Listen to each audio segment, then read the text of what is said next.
Capítulo 9. Onipotente, o Deus de infinito poder. Altíssimo, onipotente, bom Senhor, a ti sejam dados o louvor incessante e o bem-dizer sem medida. São Francisco de Assis. Eu tenho uma fobia positiva de tornados. Quando ouço a sirene soarem, mesmo se eu souber que é meio-dia, que o céu está azul e que pode ser apenas um treinamento, meus joelhos fraquejam, meus olhos perdem o foco e eu corro para o cômodo interno mais próximo.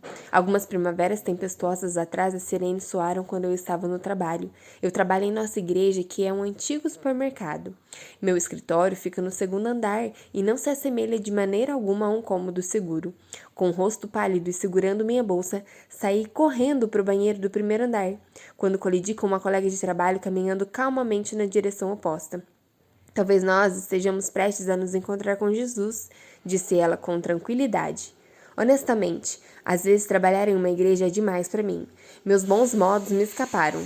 Vá você se encontrar com ele, eu gritei. Estarei no banheiro feminino, presa ao encanamento com a alça da minha bolsa.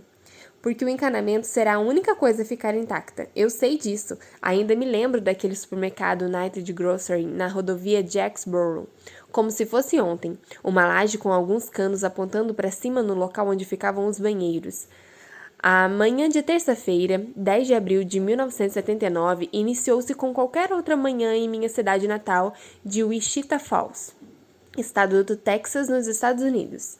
Ao meio-dia, os céus escureceram e nossa atenção estava fixa na pequena televisão que transmitia na tela uma lista familiar de condados da parte norte do Texas. Ford, Hardman, Wilburg, Wichita.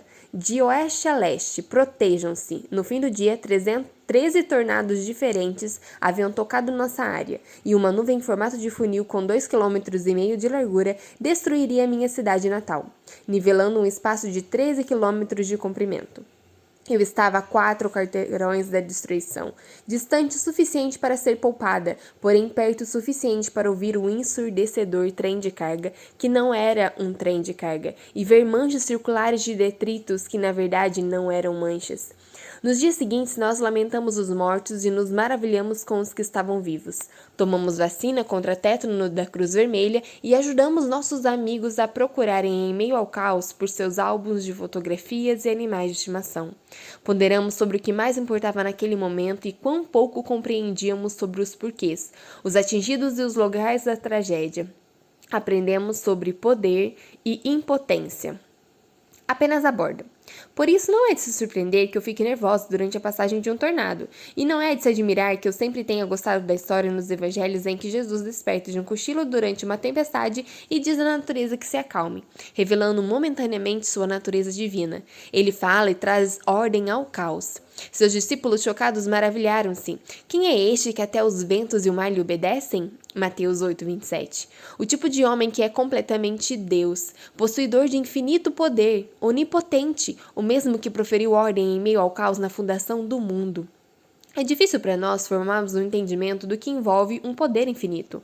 Jó, assaltado pela tragédia, maravilha-se com a assustadora força de Deus manifestada na natureza e conclui que ela mostra apenas os traços mais evidentes do poder divino. E isso tudo é apenas a borda de suas obras. Um suave sussurro é o que ouvimos dele. Mas quem poderá compreender o trovão do seu poder? Jó 26:14 NVI. De fato, quem poderá? Em Apocalipse 19:6, a multidão nas bordas do cordeiro exalta a Deus como onipotente. Aleluia, pois reina o Senhor nosso Deus, o Todo-Poderoso. Deus não é apenas possuidor de grande poder, ele é todo-poderoso, ilimitado em poder, infinitamente poderoso, porque sabemos que ele cria e sustenta todas as coisas, todo poder pertence a ele. Porque sabemos que Deus não está sujeito a mudanças, entendemos que seu poder nunca pode aumentar nem diminuir. Se é verdade que conhecimento é poder, quão poderoso é aquele que tem todo conhecimento? Porque Deus não está restrito a uma localidade ou a um momento. Seu poder é capaz de ser exercido em qualquer lugar, em qualquer tempo. Ainda que nem sempre percebamos, o poder de Deus está sempre ativo e absolutamente inabalável. Diferentemente de nós, ele não precisa de um descanso para recuperar suas energias.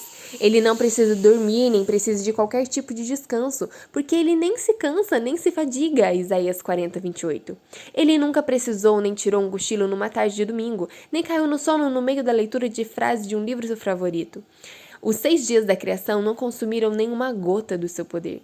E ainda assim, em sua compaixão, ele estabeleceu um modelo de descanso no 7º dia simplesmente para o bem de suas criaturas limitadas em poder. Pai forte. Em nossa casa, nossos filhos logo aprenderam que era melhor contar suas emergências noturnas ao papai do que à mamãe.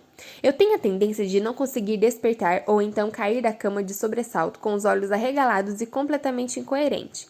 Por isso, barrigas famintas ou pesadelos eram usualmente levados ao lado da cama em que Jeff fica, onde era mais provável obter razoável ajuda. Mas mesmo o excelente pai de meus filhos precisa de sono. Ele ainda precisava ser despertado. Nosso Pai Celestial, por outro lado, nunca precisa ser despertado de uma soneca. Seus olhos nunca se fecham de sono, seus pensamentos nunca divagam em fadiga, seus braços nunca ficam cansados para apoiar e proteger. Nosso Pai Celestial é forte e assim o é perpetuamente. A famosa provocação infantil, meu pai pode vencer o seu, revela nossa consciência interior de que ter um pai forte é algo invejável. Nós temos exatamente esse pai. Não apenas isso, mas o desejo intenso de um pai terreno tem de proteger um filho pequeno em sua fraqueza é apenas um pequeno eco do desejo de nosso Pai Celestial de nos proteger em sua fraqueza. Em nossa fraqueza, desculpa. Os fortes protegem os fracos. E bem-aventurados são aqueles que entendem em que categoria eles se encaixam. Deus confia a cada um de nós um montante limitado de força, assim como Ele nos confia outros dons. Nós podemos usar essa força para o bem ou para o mal. Aqueles que a usam para o bem empregam-na para vencer o pecado pessoal e proteger o fraco. A história traz alguns registros daqueles que usaram o poder para o mal. Talvez o homem forte mais conhecido da Bíblia seja Sansão, cuja história é contada em Juízes 13:16. Separado desde o nascimento para ser um libertador de Israel, Sansão deveria usar sua força divinamente concedida para guerrear contra os inimigos de Israel, os filisteus. Ao invés disso, ele a usou para ganhar o favor deles, os pertences e várias mulheres deles. E usou para o seu próprio objetivo de vingança. Em resumo, Sansão usou sua força dada por Deus para imitar os filisteus ao invés de derrotá-los. Ele acreditava que sua força era o resultado de sua obediência em não cortar o seu cabelo, mas ele estava errado. Isso era pura e simplesmente um dom gracioso de Deus. Sansão termina a vida cego e sozinho, bebendo do cálice da impotência. Num feito final, ele usa sua força restaurada para destruir o templo repleto de filisteus que o haviam capturado. A narrativa registra com arrepiante finalidade que Sansão matou mais filisteus em sua morte do que em sua vida. Em outras palavras, o poderoso Sansão foi mais eficiente para Deus em sua morte do que em sua vida. Como Sansão, quando vemos uma determinada força como produto de nossa obediência a Deus, nós acabamos usando essa força para servir a nós mesmas, ao invés de servir a Deus e os outros. Toda força, seja física, emocional ou intelectual, pode ser usada tanto para servir como para se autopromover. Um discurso persuasivo pode ser usado para motivar ou manipular. Músculos podem ser usados para proteger ou para brutalizar. A genialidade pode ser usada para o bem comum ou para o controle. Qualquer poder que tivermos, temos a escolha de usá-lo para o benefício de outros ou de abusar desse poder para o ganho egoísta.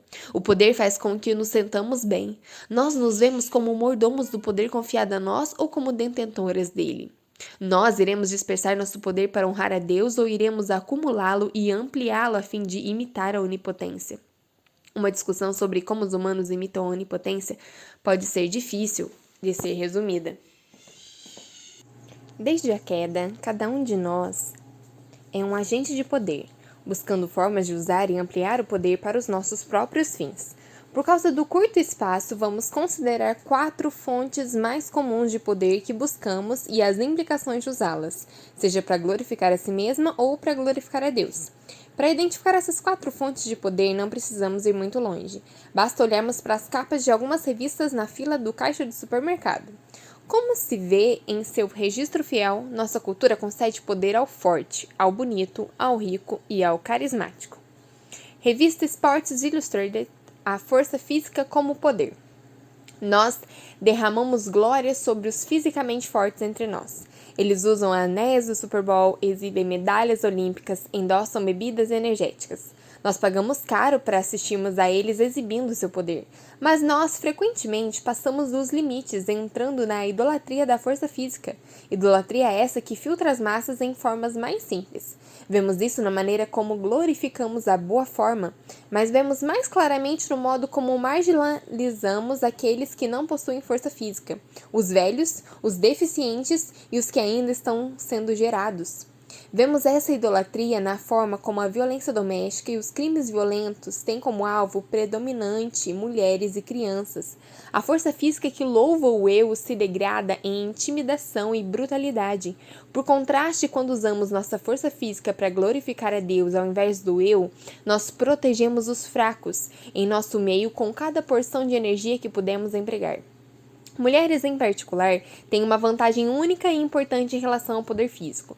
Nossa biologia, feita por Deus, dita que somos relativamente fracas se comparadas aos homens. Isso é especialmente verdade quando estamos grávidas. Uma gestante experimenta um período de fraqueza imposto biologicamente, e uma vez que seu filho nasce, é restaurada a força. Saúde perfeita assumida, as mulheres vivem no meio termo biológico entre os mais fortes, os homens, e os mais fracos, as crianças. Nós nos sentimos compelidas a nutrir e a proteger o mais fraco, porque entendemos que o dom e a responsabilidade da força física não podem passar desapercebidos. Mas todos nós, homens e mulheres, a despeito de quanto peso podemos levantar ou quão longe podemos correr, somos chamados a amar a Deus com toda a nossa força física. Todos os crentes são encarregados de buscar a verdadeira religião, de visitar os órfãos e as viúvas em suas aflições. Palavras de Tiago que podem ser facilmente parafraseadas como cuidar do fraco e vulnerável. Tiago 1:27. Revista Glamour. A beleza como poder. Nossa cultura, e sem dúvida todas as culturas, dá poder aos bonitos. Há um episódio do seriado americano Seinfeld em que a protagonista Jerry namora uma mulher bonita e loira chamada Nikki e usa a beleza da moça para ganhar um tratamento diferenciado onde quer que ele a levasse. Em um certo ponto, ele intencionalmente testa os limites do que ela pode obter, ultrapassando o limite de velocidade e se gabando disso ao policial que o para, confiante de que Nick será capaz de evitar a multa. Ela consegue, é claro. Nós rimos desse quadro porque sabemos que é verdade. Os bonitos entre nós vivem uma existência encantadora, onde o poder não é ganho nem coagido, ele é simplesmente concedido. Reconhecendo isso, estamos dispostos a gastar milhares de dólares e horas para alcançar e manter a beleza física. A indústria da beleza nos impõe a tentadora mentira de que se nós corrigirmos o exterior, corrigiremos o interior. Produtos e serviços prometem que nos sentiremos melhores se formos mais bonitas, o que não é uma completa mentira, mas para os crentes o modo como nós nos sentimos e a nossa aparência não estão no topo da lista dos fatores que nos ajudam a servir a Deus e aos outros como devemos. A beleza exterior confere privilégio a quem a tem. E essa é a razão porque o envelhecer é algo tão difícil de ser enfrentado para a pessoa bonita. É a renúncia obrigatória ao poder. Não importa quantas cirurgias plásticas você se submeta, você não vai estrelar a capa da Vanity Fair aos 85 anos de idade. Ao contrário do que a indústria da beleza diz, a verdadeira beleza começa com uma mudança interna e não externa. Nós nos contentaremos em cultivar o tipo de beleza que não pode resistir ao passar do tempo? Ou iremos cultivar o tipo de beleza que aponta para propósitos eternos, a inalterável beleza de um espírito manso e tranquilo? A verdadeira beleza tem poder permanente. Ela não acaba em sua proprietária, mas aponta outros em direção à sua origem. Nossa primeira impressão da beleza física de uma pessoa é sempre equilibrada quando a conhecemos melhor. Algumas pessoas se tornam mais bonitas à medida que a conhecemos, mas outras nem mesmo a estrutura óssea perfeita pode compensar a exposição de um caráter corrompido. A quantidade de esforço que empregamos pela beleza exterior ao invés de empregá-la pela interior revela onde o nosso tesouro realmente está. Além disso, a maneira como tratamos os outros também transmite uma mensagem. Embora a cultura conceda privilégios aos fisicamente bonitos, a igreja é encarregada de demonstrar um tratamento diferenciado a todos em nossa esfera de influência. Somos chamados a observar e a cuidar não apenas dos medianos, mas também daqueles cuja aparência física faz com que os outros se afastem. Os pobres, os aleijados, os coxos, os cegos. A beleza interior tem olhos para ver os menores entre nós e vê-los como bonitos quando outros não consideram assim. Revista Forbes. A riqueza como poder. Nós admiramos e invejamos as pessoas ricas. Nada cria mais oportunidades do que o dinheiro. Talvez não sejamos um Donald Trump ou um Bill Gates, mas todas nós já experimentamos o poder que o dinheiro oferece, seja porque nós o temos ou porque não o temos. A riqueza dá acesso a melhores assentos numa partida de hóquei, uma melhor mesa num restaurante, uma melhor alimentação, um melhor cuidado médico, uma melhor educação e melhores roupas. A riqueza estratifica a sociedade. Qualquer que tenha conseguido subir na escala econômica pode, mesmo que de forma tímida, se identificar com o frequentemente repetido sentimento da escritora Beatrice Kaufmann. Fui rica e fui pobre. Ser rica é melhor. Há mais verdade nessa fala do que estamos dispostas a admitir. Ser pobre é não ter poder. Nós sabemos disso intuitivamente, mas na cultura do sonho americano de histórias de sucesso financeiro construídos sozinho, entre aspas, nós rapidamente passamos a enxergar a nossa própria riqueza como nossa posse de direito, juntamente com o poder que ela concede a ser desfrutada e empregada unicamente por nós e para nós. Porque não somos o Bill Gates, não sentimos a pesada obrigação de compartilhar a riqueza que temos. Deixe isso para os multimilionários, nós temos contas para pagar. É precisamente porque a riqueza confere poder que a Bíblia emprega várias passagens para nos dar o entendimento correto sobre como ela deve ser vista e aplicada. A Bíblia contém vários avisos contra a ganância, a arrogância e a autossuficiência que acompanham a riqueza, assim como muitas admoestações para usarmos nossa riqueza no cuidado com os pobres ao nosso redor. A despeito de quanto dinheiro lhe foi dado para administrar, para o cristão a questão deve sempre ser: sou eu quem controlo o dinheiro ou é o dinheiro que me controla? Um crente que é incapaz de dar liberalmente àqueles em necessidade revela que perdeu o controle do seu papel como administrador da riqueza que lhe foi confiada. Aqueles de nós a quem foi dado mais do que o pão diário devem voltar os olhos àqueles Aqueles de nós a quem foi dado mais que o pão diário devem voltar os olhos àqueles de nós que ainda esperam receber o seu. Nós empregamos o poder de nossas finanças para elevar a condição dos financeiramente impotentes. Nós o fazemos alegremente, sabendo que nada temos que não tenha sido recebido do nosso Pai Celestial. Revista People, o carisma como poder. Nós também concedemos poder àqueles que têm personalidades carismáticas. Dotados de discurso persuasivo, humor ou a habilidade de divulgar uma visão, eles nos atraem com seus talentos em comunicação. Eles sabem como lidar com uma multidão ou como escrever um livro. Eles formam redes de relacionamentos que são usadas para fomentar suas causas. Eles podem ser aqueles que buscam glória política ou aqueles que buscam os púlpitos. Eles são os CEOs e treinadores da Liga Nacional de Futebol, NFL, atores de cinema, gurus de autoajuda, apresentadores de programas de entrevista e âncoras de telejornais. Eles descobriram a atraente verdade de que ideias e palavras têm poder tanto para destruir como para criar. Porém, eles não estão apenas em capas de revistas. Na vida cotidiana, essas pessoas se destacam no grupo de mães, na associação de pais e professores, nos jantares comemorativos ou em qualquer outro grupo ao qual eles dão a graça de sua presença. Se você tem o dom de uma personalidade magnética, você sabe quão facilmente pode mudar da motivação para a manipulação. A pessoa carismática pode amar tanto o som de sua própria voz que acaba passando dos limites entre comunicar uma verdade à multidão e controlá-la. Colocando-se como o Sol no centro de um sistema solar cheio de seguidores que o admiram, a maioria de nós não tem o carisma de um candidato a presidente ou de um evangelista da TV, mas todos nós experimentamos o poder da personalidade em alguma medida. Crentes que são extremamente amigáveis e proficientes com palavras enfrentam o desafio de atrair os outros a si mesmos ao invés de atraí-los para Cristo. O resto de nós tem que se guardar de seguir o culto à personalidade. Querer ficar no entorno de alguém que percebemos como influente indica um desejo de poder colateral. Mas devemos fazer mais do que simplesmente sermos cautelosos quanto à adoração daqueles com voz cativante. Devemos também nos lembrar de ouvir e dar voz às necessidades dos sem voz, tanto quanto pudermos. Por que devemos falar? Como poderíamos mobilizar outros em seu favor? Use seu dom de comunicação e de cativar para derramar luz sobre a situação ou causa deles. Em quais questões de direitos humanos você poderia usar sua voz ou sua influência?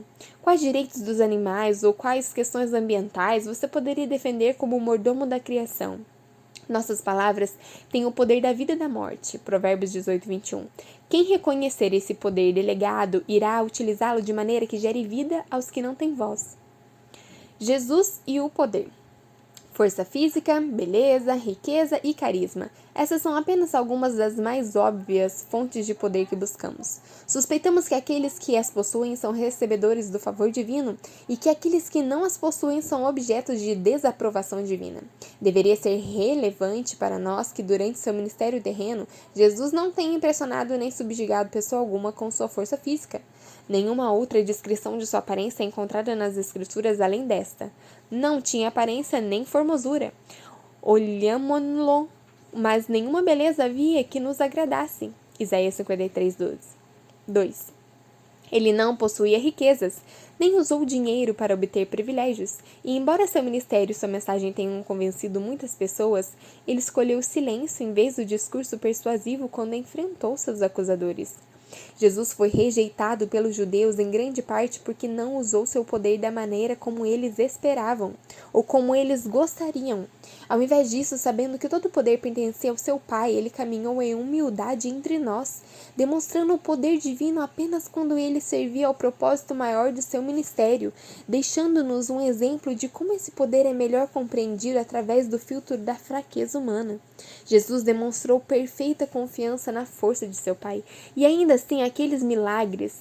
Como deve ter sido ver Jesus acalmar a tempestade? Oramos pedindo para que possamos ver milagres como aquele. Dizemos a nós mesmos, se eu pudesse testemunhar um milagre como aquele, seria capaz de descansar em sua confiança, sem qualquer dúvida. Se eu pudesse ver o poder de Deus acalmando a tempestade ou ressuscitando Lázaro, a fé seria algo simples. Nós cobiçamos o espetáculo do milagre, a certeza dele. Como judeus dos dias de Jesus, nós queremos que o Messias use poder de acordo com as nossas expectativas. Não é errado pedir por um milagre, eu mesma já pedi por alguns. Entretanto, nós devemos nos lembrar de que Jesus demonstrou poder sobre o reino físico para nos apontar para o seu poder sobre o reino espiritual. Cada milagre que Jesus realizou durante seu ministério terreno foi um sussurro, foi apenas a borda. Assim como suas parábolas sussurravam uma mensagem mais profunda que colheitas e retornos para o lar, seus milagres também sussurravam sobre uma transformação mais profunda que o acalmar de uma tempestade ou a cura de uma doença. Eles apontavam para o mais perplexo milagre de todos, a manifestação do seu poder para transformar o coração de pedra do homem em coração de carne. Derrubando o mito da onipotência humana. Que os nossos corações sejam transformados num lugar de habitação mais apropriado para o Espírito Santo do Senhor do que o é um tabernáculo ou um templo miraculoso em uma escala que não podemos imaginar. É de espantar de nossa mente que o trono de maior depravação se torne o trono de maior pureza. O Deus Todo-Poderoso coloca seu Espírito em nós, trabalhando poderosamente através de nós para realizarmos os seus propósitos.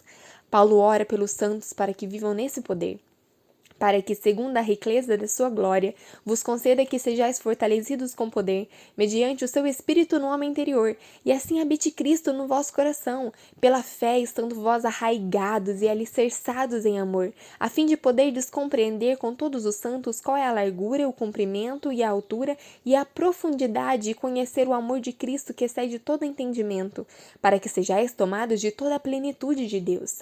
Ora, aquele que é poderoso para fazer infinitamente mais do que tudo quanto pedimos ou pensamos, conforme o seu poder que opera em nós, a ele seja a glória, na igreja em Cristo Jesus, por todas as gerações, para todo sempre.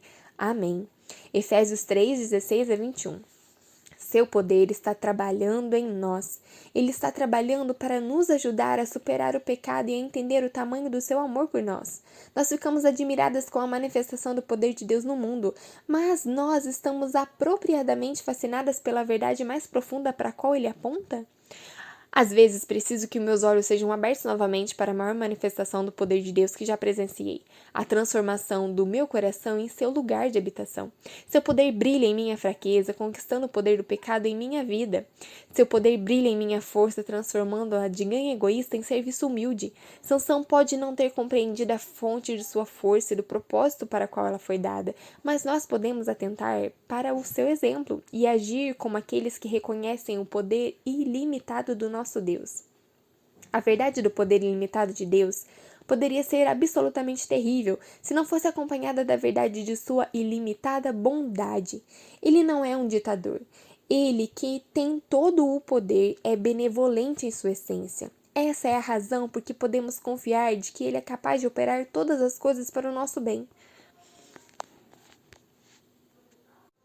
Nós, diariamente, testemunhamos os efeitos devastadores do poder mau utilizado pelos humanos, do poder nos desastres naturais e na doença causando estragos no mundo caído. Mas um dia Jesus irá rasgar o céu em poder, proferindo um final: aquietai-vos. Até aquele dia que sejamos fortes no Senhor, munidas e prontas para usar cada gota de nossa força dada por Deus para o bem. Versículos para meditação. Salmo 147:5, Jeremias 32, do 17 e 27, Romanos 1:20, Efésios 1:18 a 20, Hebreus 1:3. Perguntas para reflexão. Número 1. Dos 4 tipos de poder discutidos, força física, beleza, riqueza e carisma, com qual você já teve alguma experiência? Qual deles você gostaria de ter em maior quantidade? Número 2. Com qual experiência pessoal você se sente impotente? Como ela lhe ensinou sobre humildade? Como essa experiência poderia motivar você a agir em favor dos outros com o poder que o Senhor lhe tem confiado? Número 3. Como você é mais tentada a usar o poder de uma maneira não saudável? Sobre quem ou quais circunstâncias você mais deseja exercer o poder que somente Deus pode exercer? Como o fato de Deus ser onipotente a consola pessoalmente? Como ele molda o seu entendimento quanto ao milagre da salvação? Oração. Escreva uma oração ao Senhor confessando como você tem usado o poder para benefício próprio. Peça-lhe que ajude a viver como alguém que reconhece que todo o poder é dado por Deus para ser usado para a sua glória. Agradeça-lhe pelo dom do Espírito Santo, a fonte do poder na vida do crente. Louve-o pela simples verdade de sua onipotência.